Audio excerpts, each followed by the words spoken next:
coração da igreja quero me consagrar.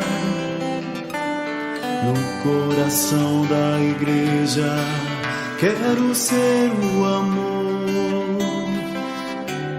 No coração da igreja.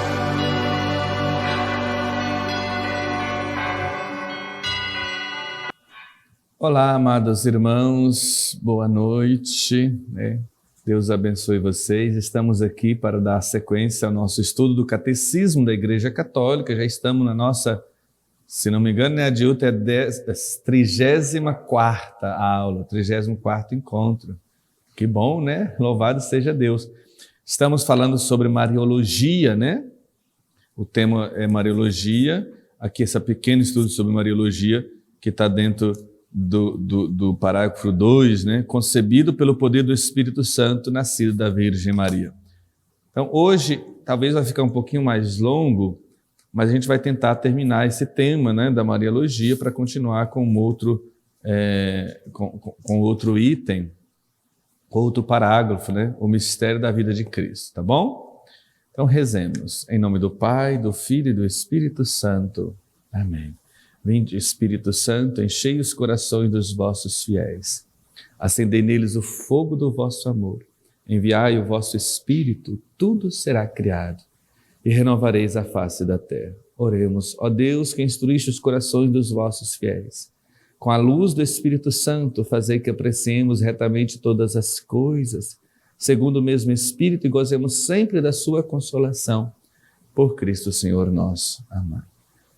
Mãe da Divina Graça, rogai por nós. Em nome do Pai, do Filho e do Espírito Santo. Então nós falamos no nosso último encontro sobre a Imaculada Conceição de Maria, foi concebida sem pecado original, né? Pois tem esse número aqui antes de falar da maternidade, que ao anúncio do anjo, né, ela responde, faça-se em mim segundo a tua palavra, né? É o gesto de obediência de Maria que nós devemos seguir, né? A sua obediência é a grandeza dela, né? De poder obedecer como serva da palavra de Deus. Queria só ler aqui a citação de Santo Irineu que está aqui, que é muito importante. Diz ele, obedecendo se fez causa de salvação, tanto para si como para todo o gênero humano. Esse é o gesto grandioso de Maria que está dizendo o santo.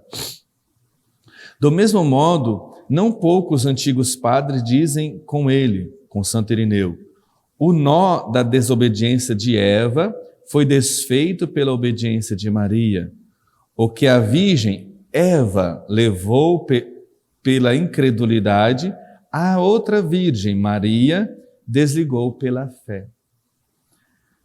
Comparando Maria com Eva, chamam Maria de Mãe dos Viventes e com frequência afirmam, veio a morte por Eva e a vida por Maria. Essa comparação paralela entre Eva e Maria, né? Uma não quis obedecer, a outra obedeceu, né? E por isso teve grandiosidade. Duas virgens, né? As duas eram virgens ainda. Uma não cumpriu a obediência de Deus. Maria, né, cumpriu plenamente. Por isso foi causa também de salvação. Muito bem, então hoje a gente vai falar um pouquinho mais sobre a maternidade divina de Maria e a virgindade perpétua. São, como eu falei, são duas coisas contraditórias, né? Porque normalmente o que acontece? Uma mãe não é virgem, uma virgem não é mãe. Em Maria isso cai por terra, é única a situação dela, ela é mãe e virgem, é virgem e mãe. Vamos ver um pouquinho sobre isso, né, sobre a maternidade de Maria, né? Aqui no número 495 vai falar sobre a maternidade. Diz assim, dá para ler, né, só esse número, vou ler para vocês. Denominada nos evangelhos a mãe de Jesus, está lá em João 2:1 e 19:25. Maria, esse 2:1 é as bodas de Caná, né? O 19:25 é na cruz, né? Maria é aclamada sob o impulso do Espírito desde antes do nascimento de seu filho como a mãe de meu Senhor, a palavra de Isabel, né? mãe de João Batista. Mãe do meu Senhor é a mãe do meu Kyrios, mãe do Kyrios, Adonai. Senhor quer dizer, em grego é Kyrios, o Senhor. Ou em hebraico, Adonai, né? O Senhor. Com efeito, aquele que ela concebeu do Espírito Santo como homem e que se tornou verdadeiramente seu filho segundo a carne, não é outro que o Filho eterno do Pai, a segunda pessoa da Santíssima Trindade. A Igreja confessa que Maria é verdadeiramente mãe de Deus, quer dizer, Theotokos. Só comentar um pouquinho sobre isso aqui para depois a gente dar sequência, né? Assim, então Maria, aqui no concílio de Éfeso, essa citação do Theotokos foi no concílio de Éfeso, no ano de 431, ela foi declarada Theotokos, porque tinha a heresia que dizia que Jesus corria o risco de dividir Jesus, né?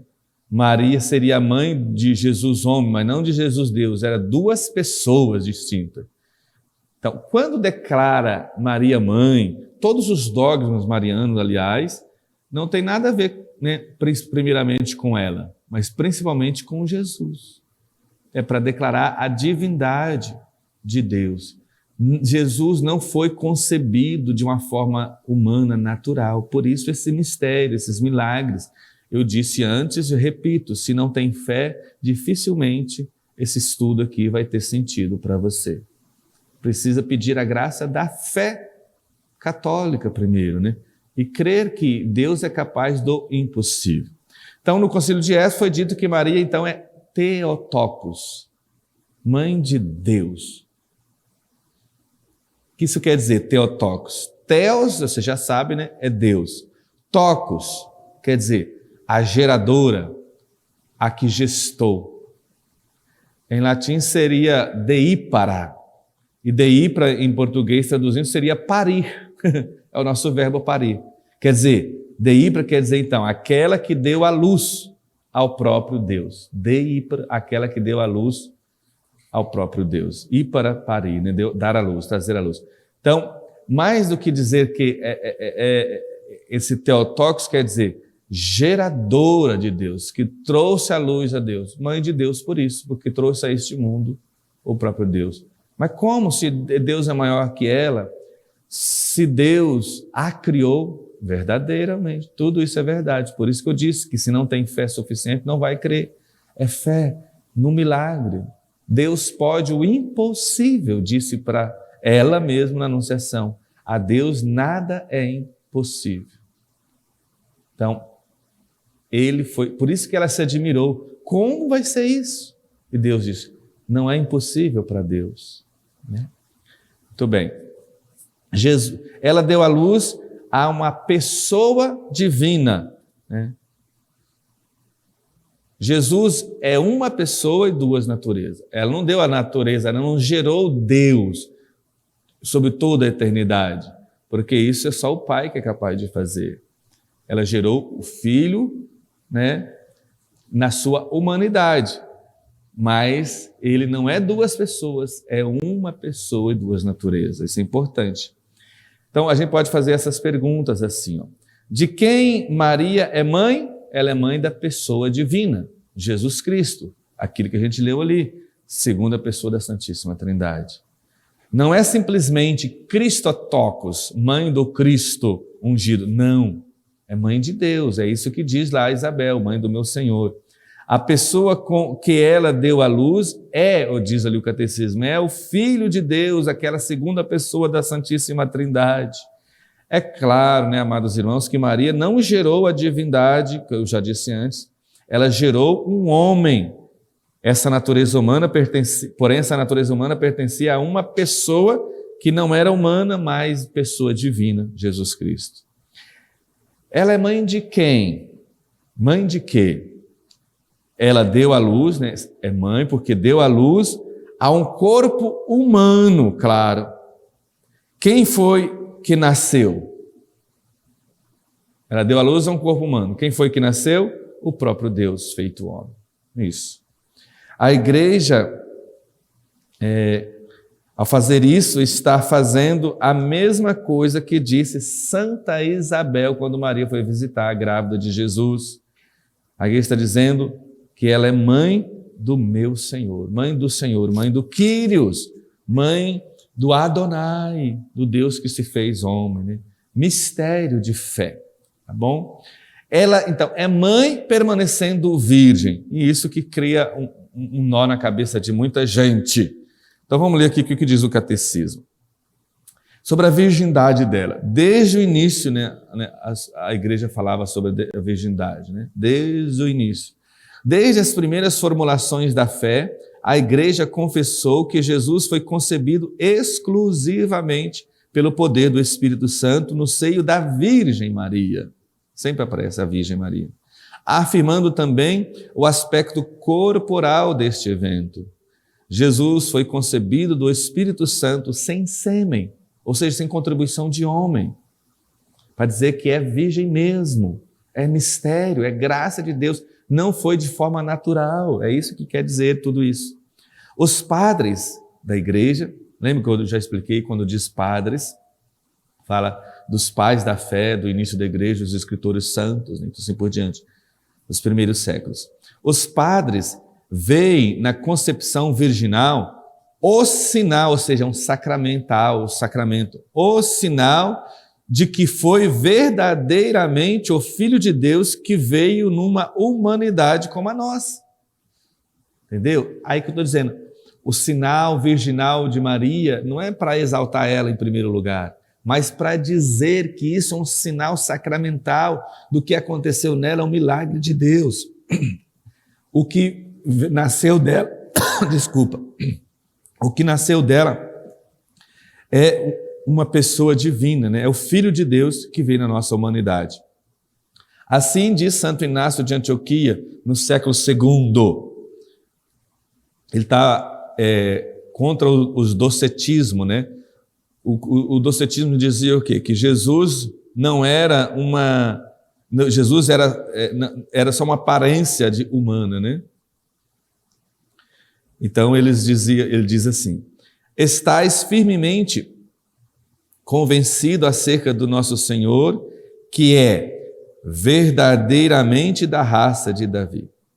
Então ele dizia que Jesus era só, o docetismo dizia que Jesus era uma aparência humana, não era verdadeiramente homem, mas Deus, porque não cabe na cabeça dessas pessoas que Jesus pudesse ser homem plenamente. E aí é que vem o dogma, dizer, não, ele é homem verdadeiramente homem, verdadeiramente Deus. Já falamos sobre isso em outras aulas, né? Então, o santo diz isso, né?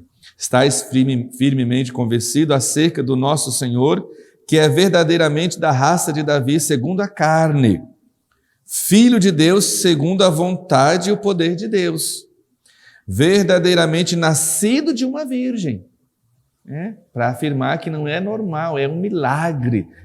Para Deus nada é impossível. Ele foi verdadeiramente pregado na cruz por nós, na sua carne, sobre Pôncio Pilatos. Ele sofreu verdadeiramente, assim como ressuscitou verdadeiramente. Porque estava correndo o risco do docetismo de tirar os nossos dogmas da ressurreição, da salvação. Se ele era uma aparência, não nasceu de verdade, então quem foi pregado na cruz foi uma aparência, não foi Deus. Quem morreu não foi Deus. Quem ressuscitou também não foi. Então não era coisa inútil. E a igreja diz, não, ele nasceu e Maria é mãe desse homem Deus, né? Mãe de Deus. Continua aqui o catecismo. Os relatos evangélicos, aí o catecismo faz uma série de citação desses relatos, depois vocês podem conferir, entende a concepção virginal de Maria como uma obra divina que ultrapassa toda a compreensão e toda a possibilidade humana. Está entendendo, gente? É uma obra divina que ultrapassa a nossa inteligência, resumindo, nossa capacidade de compreensão. Por isso que precisa de fé. O que nela foi gerado, nela vem do Espírito Santo, diz o anjo a José acerca de Maria, sua esposa. Está lá em Mateus 1:20, né? A igreja vê aí o cumprimento da promessa divina dada pelo profeta Isaías. Isaías 7,14. Eis que a virgem ficará grávida e dará à luz um filho, segundo a tradução grega, né? Mateus 1, 26. Diz assim o catecismo agora, uma citação do Danzig, aquele livrão que já mostrei para vocês aqui, né? Danzig 691. Danzig, né? Citação do Danzig aqui, que está sobre o Papa Pelágio, lá, né? Humani Generis, né? Diz assim o catecismo citando esse documento que está no Danzig. Por vezes se tem estranhado o silêncio do Evangelho de São Marcos e das epístolas do Novo Testamento sobre a concepção virginal de Maria. Houve também quem se perguntasse se não se trataria aqui de lendas ou de construções teológicas sem pretensões históricas. A história a isto deve-se responder. A fé na concepção virginal de Jesus encontrou intensa oposição, até zombarias, parece atualidade, né? Mas ele está falando da história do início, até zombarias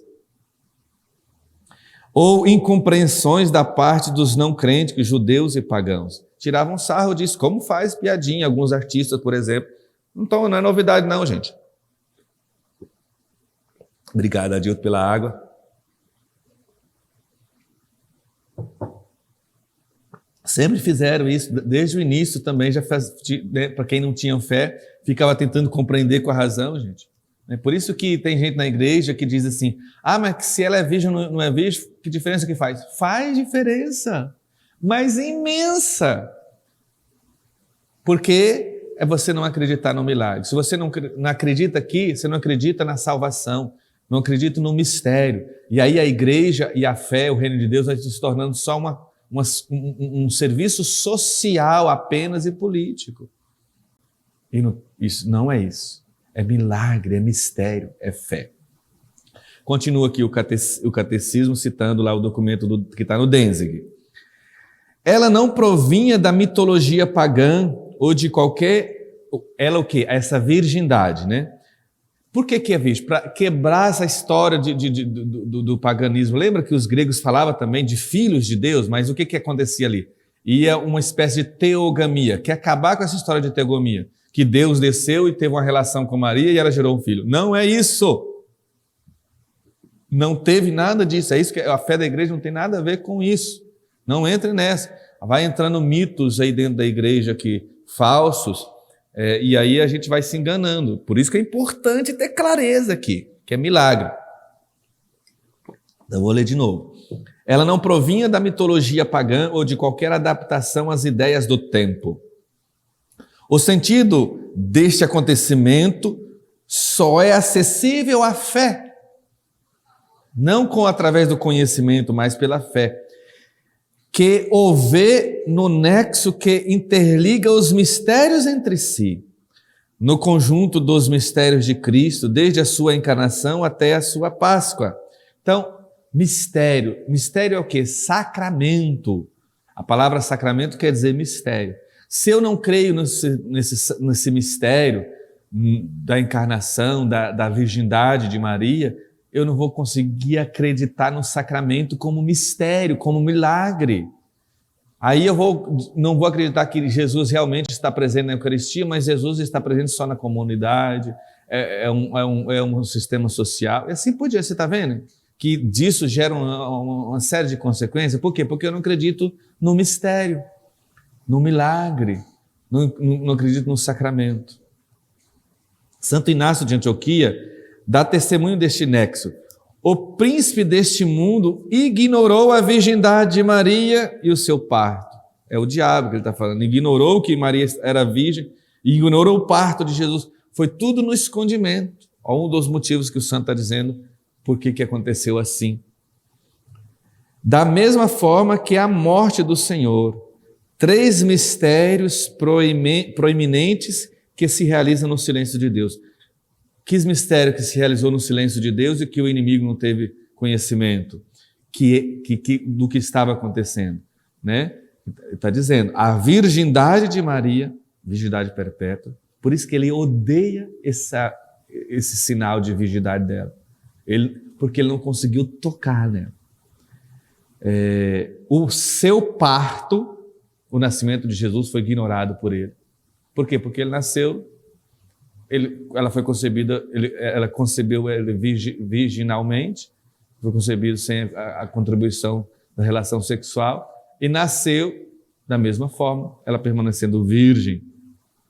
E por fim, a morte dele na cruz, ele foi enganado, né, nessa situação. Entenderam? Então isso é importante, amados irmãos, né? Vamos tentar assim, falar mais alguma coisinha sobre isso. Então, a expressão Virgem Maria, a gente já viu ali, que está ligada à história da igreja inicialmente. Até alguns protestantes, os reformadores, afirmaram a virgindade de Maria. Sempre Virgem Maria, dizia Lutero, por exemplo. Acreditava nisso. Para que existe a virgindade de Maria? Isso que a gente leu aqui, vou tentar explicar de outras formas. E ela existe para dizer que é uma realidade sacramental, um sinal. É um sinal de que o Pai é o próprio Deus, que o Pai de Jesus é o próprio Deus, não é um homem, né? Deus poderia ter feito diferente, salvado o mundo diferente, gente? O que vocês acham? Claro que sim. Para Deus nada é impossível, diz o anjo. Deus podia ter salvado o mundo assim, ó, feito um sinal e pronto. Deus pode fazer? Pode. Ele criou do nada, agora ele pode salvar também. Mas Deus preferiu entrar na história. O amor se fez história. E aí fez esse milagre maravilhoso. Por amor, Deus fez esse mistério que é Maria, né? Conceição Imaculada, a virgindade. Usou a carne dela, mas sem a profanar, mas a consagrar e a santificar plenamente, né? Então, Deus quis assim. O que a gente pode fazer? A virgindade de Maria mostra o quê? Mostra que não houve, aquilo que eu li ali para vocês, não houve que teogamia. O que é teogamia? É a relação de Deus, né? Deus casou com Maria, veio ter uma relação com ela e nasceu o semideus. Não, Jesus não é semideus. Vocês percebem que isso, por exemplo, mitologia grega, sempre tem isso, né? Os deuses tinham sentimentos humanos, as deusas vinham, tinham relações com os homens, os deuses tinham relação, sabe, uma coisa arada. E nascia, estava filho de Deus para tudo quanto é lado aí. Não, então, isso para dizer, não foi assim. Foi um milagre, de uma maneira miraculosa, misteriosa, né, que aconteceu. A virgindade de Maria é como sacramento, né, visível do mistério. Então aqui vai dizer no número 499 que Maria é sempre virgem, né? Eu vou ler e depois a gente tenta fazer mais um comentáriozinho, né? O aprofundamento de sua fé na maternidade virginal levou a igreja a confessar a virgindade real e perpétua de Maria, mesmo no parto do Filho de Deus feito homem. Com efeito, o nascimento de Cristo não diminui, mas consagrou a integridade virginal de sua mãe. Isso é importante. Então, não, aquilo que eu disse, não diminuiu, mas consagrou a virgindade de sua mãe. Não, claro que Deus pode fazer isso e fez, né? Muito bem, isso é a citação da Lumen Gentium, né, aqui. A liturgia da igreja celebra Maria como a apartenos. Apartenos em gregos quer dizer sempre virgem. Celebra sempre virgem. A isto objeta-se por vezes que a Escritura menciona irmãos, aí vem o problema dos irmãos de Jesus aqui. Os chamados irmãos de Jesus, é filho de Maria? O que vocês acham? Leia o catecismo, sabe? Para vocês perceberem. Eu vou ler aqui, mas depois você retoma para você ver. Tanto que o catecismo é precioso. Ele explica em pouquíssimas palavras essa situação aí, né? Tem os nossos irmãos, mas Jesus tinha irmãos. Sim. Mas se mostrar para mim que eles são filhos de Maria, eu como um pedaço da Bíblia, né? Não diz uma vez que eles eram filhos de Maria. Quem são os irmãos de Jesus, então? Vamos tentar ver aqui o que o catecismo diz. Diz assim: A igreja sempre entendeu que essas passagens não designam outros filhos da Virgem Maria. Com efeito, cita alguns que são irmãos de Jesus, Tiago e José, seus irmãos, está lá em Mateus 13:55. Estes são os filhos de uma Maria, discípula de Cristo, chamada a outra Maria, né? Que significativamente é designada com o nome de a outra Maria. Está lá em Mateus 28, o último capítulo de Mateus 28, versículo 1. Então, trata-se de parentes próximos de Jesus, conforme uma expressão conhecida do Antigo Testamento. Para os parentes era chamado de irmãos. A palavra hebraica para designar parentes é ir, que quer dizer parente. E esse parente pode ser irmão, sobrinho, tio, né? Só um parêntesezinho.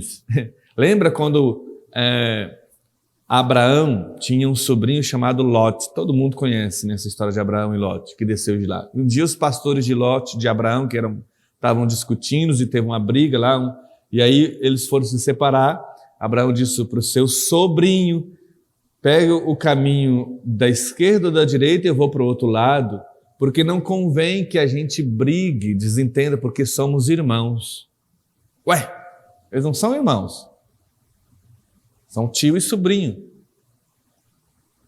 Mas só um exemplo de que na Bíblia, quando fala irmãos, está designando parente, ou alguém da mesma tribo, são chamados irmãos, né, os judeus consideravam.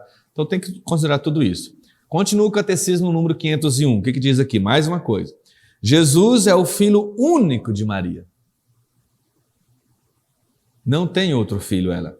A maternidade espiritual de Maria estende-se, porém, a todos os homens, espiritualmente, não carnalmente, que ele veio a salvar. A todos que são salvos, é filho de Maria.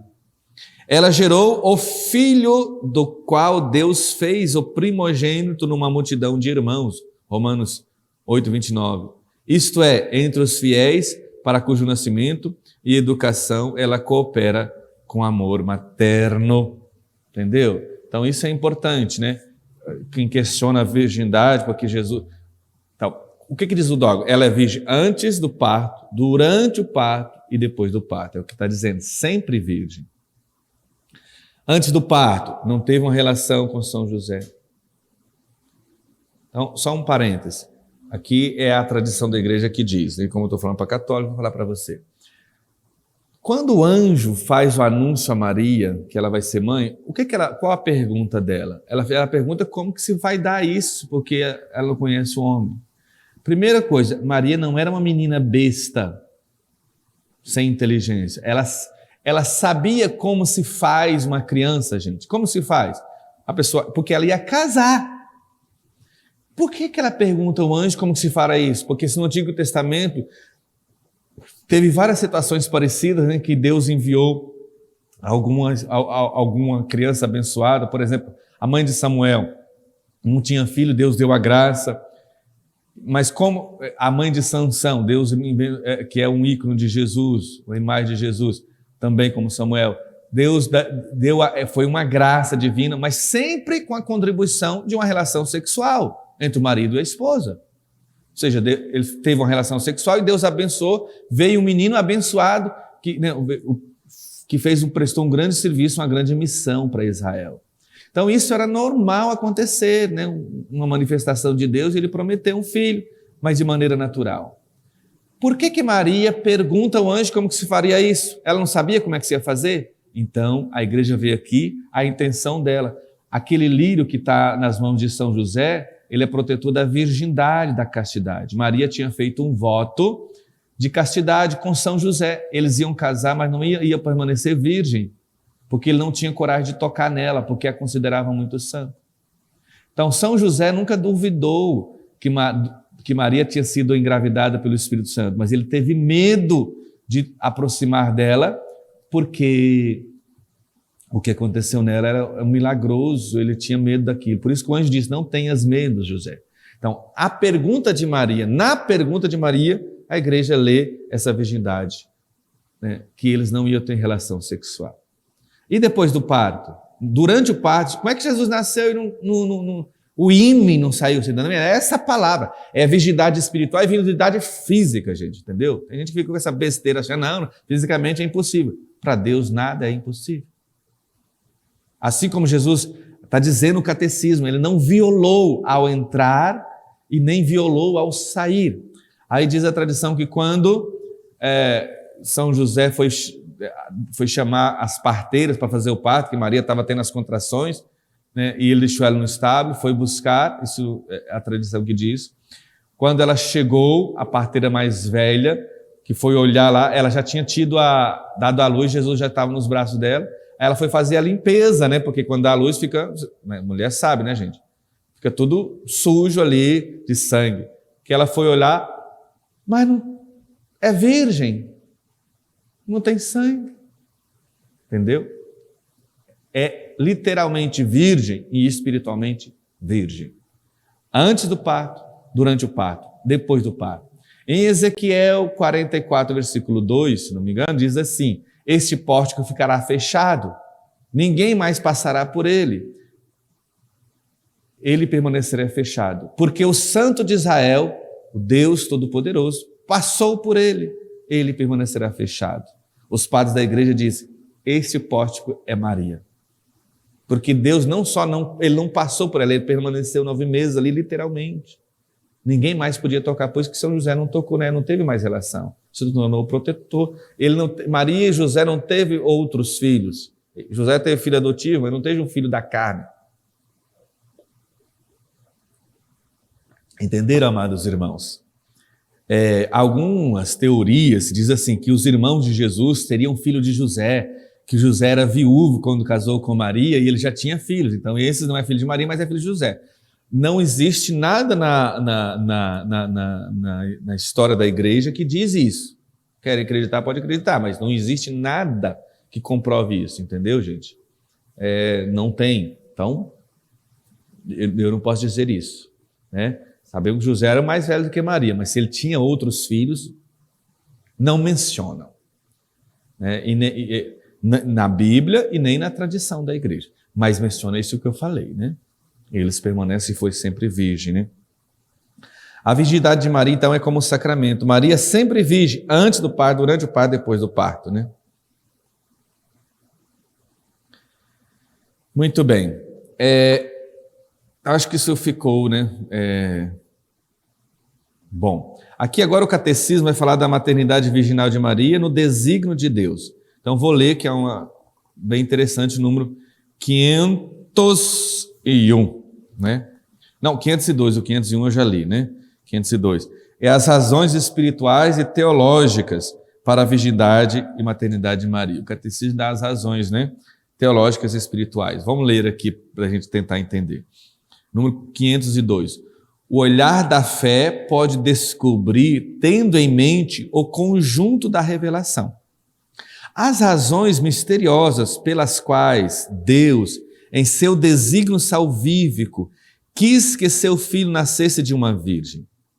Essas razões tocam tanto a pessoa e a missão redentora de Cristo, quanto o acolhimento desta missão por Maria em favor de todos os homens.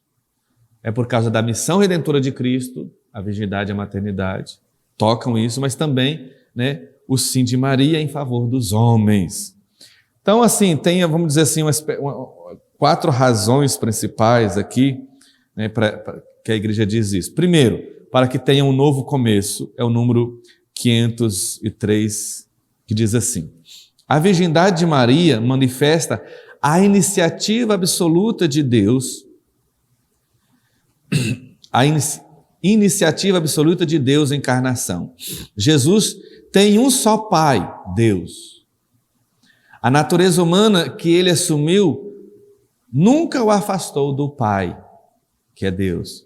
Por natureza, filho de seu Pai, segundo a divindade. Por natureza, filho de sua mãe, segundo a humanidade. Mas, propriamente, filho de Deus em suas 2 naturezas.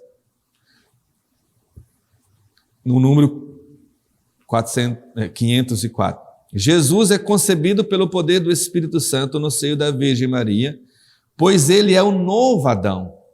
Está vendo? Um novo recomeço, novo começo, um novo Adão, que inaugura a nova criação. O primeiro homem formado da terra era terrestre, diz a primeira carta aos Coríntios. O segundo homem veio do céu. A humanidade de Cristo é, desde a sua concepção, repleta do Espírito Santo, pois Deus lhe dá o Espírito sem medida, João 3,34. É da plenitude dele que recebemos da humanidade remida, que nós recebemos graça por graça, né? Então, para ter um novo começo, um novo reinício, né? Novo nascimento que todos têm que ter. Quem nasce de novo é filho de Maria também, né? Porque tem que ter o nascimento. Diz assim, então, o número 505. Jesus, o novo Adão, inaugura por sua concepção virginal, tudo isso por causa de conceitos teológicos e espirituais sobre a virgindade e maternidade de Maria. Jesus, o novo Adão, inaugura por sua concepção virginal o novo nascimento dos filhos de adoção no Espírito Santo pela fé. Como acontecerá isso? É a pergunta de Maria, lembra, né? A participação na vida divina não vem do sangue, nem da vontade da carne, nem da vontade do homem, mas de Deus. João 1,13, né? Os que nasceram não é da vontade da carne, não foi de uma relação. Tudo bem. O acolhimento desta vida é virginal por ser ela totalmente dada ao homem pelo Espírito. O sentido esponsal da vocação humana em relação a Deus é realizado perfeitamente na maternidade virginal de Maria. Então, Maria concebe Jesus Cristo mais pela sua fé que pela contribuição carnal. Vou repetir. Maria concebe Jesus muito mais pela fé do que pela sua contribuição carnal. Ela contribuiu com a carne dela, verdade. Mas a concepção ela contribuiu muito mais com a fé, né? Vamos ver aqui o que diz mais esse número 506. Maria é virgem porque sua virgindade é o sinal de sua fé. Absolutamente livre de qualquer dúvida e de sua doação sem reservas à vontade de Deus. Sua fé lhe concede tornar-se a mãe do Salvador. Maria é olha só, isso aqui é uma citação da igreja antiga, né? Deixa eu só ver onde que está isso aqui, que eu vou ler agora. É de Santo Agostinho, de Santa Virgindade, né? Diz assim, Santo Agostinho diz assim: Maria é mais bem-aventurada por receber a fé de Cristo do que por conceber a carne de Cristo. Ela fez as duas coisas, mas ela é mais bem-aventurada porque a fé, por causa da fé, não tanto por causa da carne. Maria é ao mesmo tempo virgem mãe por ser figura e a realização mais perfeita da igreja. A igreja torna-se também ela mãe por meio da palavra de Deus que ela recebe na fé, pois pela pregação e pelo batismo, ela gera para a vida nova e imortal os filhos concebidos do Espírito Santo e nascidos de Deus. Ela é também a virgem que guarda íntegra e pura a fé dada ao seu esposo. Exemplo de Maria, né? Figura perfeita da igreja é Maria, né? Então, amados irmãos, é isso que a gente queria ver. Só mais uma coisinha aqui, para resumir isso que eu disse aqui por último. Uma vez que se acolhe a fé, tudo isso aí se pode racionalizar, né? Lembra que eu falei? A gente acolhe o dogma pela fé, não pela inteligência. Mas se eu creio nisso, aí eu posso estudar sobre isso. Se eu não creio, gente, perca de tempo isso que a gente está fazendo, né? Aí a gente pode dar as razões, né? Este é o método teológico verdadeiro. Eu creio, tenho fé, e aí eu vou procurar. Esse é o método, vou procurar dar razão. Não o contrário, Senão, esse é um método que não vai dar muito certo. Primeiro se crê, primeiro se tem fé e tenta depois expressar o que se crê, o que ele crê. As razões não é para provar que ela era virgem aqui. A gente está dando razões para provar que ela é virgem, independente se eu creio ou não creio, a realidade não muda. Né? Não estou tentando provar que ela é virgem. Não, não é isso. Nós cremos que ela é virgem. As razões é para dizer que o que cremos tem uma certa racionalidade. Tá bom, amados irmãos? Então nós encerramos aqui a nossa partezinha, por enquanto, de Mariologia, né? Falando sobre a virgindade, sobre a maternidade. Ok? Muito obrigado por acompanhar. Se você está chegando, né, assistindo agora pela primeira vez, não deixe de acompanhar os restantes das aulas. Louvado seja nosso Senhor Jesus Cristo, para sempre seja louvado. O Senhor esteja convosco, Ele está no meio de nós. Por intercessão da Virgem Santíssima, abençoe-vos o Deus Todo-Poderoso, Pai, Filho e Espírito Santo. Deus abençoe você. Até a próxima.